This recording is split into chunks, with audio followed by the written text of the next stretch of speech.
Things are still falling apart in the opposition. In this video right now, I want us to have a look at a newspaper item that was written in the 90s, a period between 1993 to 1997. And the item is very important because it touches on one of the opposition luminaries who intends to contest for the presidency in 2027. We must understand the backgrounds of some of these leaders for Kenyans to make informed choices at the ballot. Dio accused of levying bar tax by Alex Chege.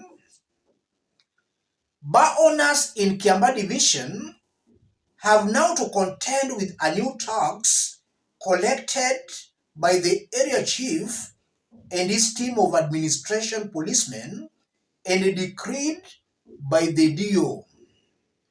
But unlike conventional taxes, the bar owners have the option of paying in kind in the form of goats and crates of beer. The area DO, Geoffrey Gachagua, has written to all bar owners in the division demanding Christmas contributions for himself and his administration security team for having kept the peace throughout the year as the bar owners and their patrons drank and made merry. Letters to various bar owners signed by the DO are asking for between shillings 500 and 1,000 in cash and up to 5 crates of beer, depending on the size of the establishment. The operator said the area chief has been going around demanding those presents and threatening to make business impossible for those who refuse to contribute. When contacted, Mr. Gachagua admitted he wrote the letters but said the contributions were voluntary. Asked if it was in order to ask businessmen to pay for a service supposed to be provided by the country's administration police, Mr. Gachagua said, "We were not asking to be paid for the services provided. We merely asked for contributions to enable us host a Christmas party for the APs." Mr. Gachagua would not say why he singled out bar owners for the contributions, saying only that it has been a tradition for the last 2 years. The bar owners, most of whom admitted paying the dues by the December 18 deadline, described the action as extortion. Area MP Kamau Isharia described the demands as pure robbery. Mr. Gachagua has promised to investigate the matter. The area MP at that time was Mr. John Kamau Isharia. Mr. Isharia served between 1993 to 1997. So that is something that happened during that period. Geoffrey Gachagua was the DO, and Gachagua wrote to all bar owners in Kiambaa division that they must contribute, and it's not voluntary, it's a must. Every bar owner was to contribute between 500 to 1,000 Kenya shillings, depending on the size of the enterprise or premise. That's Rigathi Gachagua. Those who failed were seriously penalized. Rigathi himself at that time did admit. A few days ago in this forum, we looked at Rigathi Gachagwa's sacking letter when he was a DM in Laikipia district.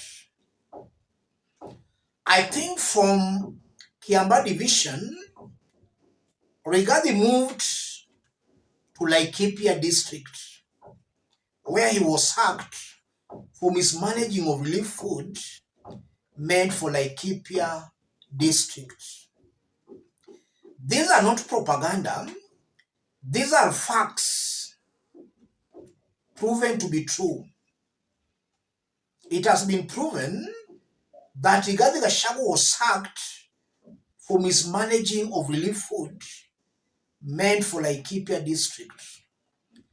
And on this one again, it's also being proved, and it's a fact, that Rigathi as a DO imposed some taxes on bar owners. Each bar owner was to contribute 500 to 1,000 Kenya shillings. All that was going to Rigathi Gachagua. And he was also demanding goats and some presents. I'm bringing this story because I'm looking at Rigathi Gachagua today, hosting delegations at his Munyoro home, and I'm seeing some DCP aspirants taking gifts to Rigathi Gachagua. We've seen them taking goats and some gifts to Rigathi Gachagua. So this is a habit that has not started today. This is a habit that Rigathi Gachagua started years back. That's why it's important for Kenyans to dig deeper into these so-called leaders' backgrounds. If you want to know a good leader, dig at a leader's background. The background will clearly tell you on how that leader will behave if he gets power. William Ruto is a good example. In 2013, as the deputy president, the positions Ruto was given, he only gave them to his Kalenjin tribesmen and women. Immediately took over power as the president, Ruto's government was purely a Kalenjin Kikuyu affair. As a deputy president, Ruto was saying he was not the appointing authority. That's how Ruto defended himself. But now as the president, he did exactly what he did as the deputy president. So before you elect these leaders, look at a leader's track record. Regarding from his track record, from his background, Rigathi is coming out as a very corrupt leader. In this forum, we don't massage egos. We speak the truth as it is. What next, ladies and gentlemen? If you look at the next election of 2027, Kenyans will be faced with the two evils. You'll either choose Ruto or you'll either choose Rigathi, whether Rigathi will be a presidential candidate or not. Rigathi will be calling shots in the opposition. He will be the engine driving the opposition. Thus in 2027. And in the event Rigathi and his team forms government, Rigathi will be the engine running that government. So Kenyans will have to choose between those two evils, between a Ruto and a Rigathi Gachagua. If it will come to that, then I strongly believe it will be very prudent for Kenyans to go for a lesser evil. And the lesser evil in this case will be William Samoei Ruto. Rigathi Gachagua is 1,000 times worse off than William Samoei Ruto. It will be foolhardy for Kenyans to remove Ruto and then they replace Ruto with his worse off version, Rigathi Gachagua. When I say that, I'm not campaigning for Ruto. I'm just trying to educate Kenyans. 2027 will be between two evils, Ruto and Rigathi. Ruto is a lesser evil than Rigathi Gachagua. You are seeing clearly, Rigathi started off this corruption years back. This habit of now and then being taken to gifts, this is corruption. And we've also been talking about Rigathi's short stay as a deputy president in this Ruto's government. And we know that in just under 2 years, Rigathi's wealth grew drastically.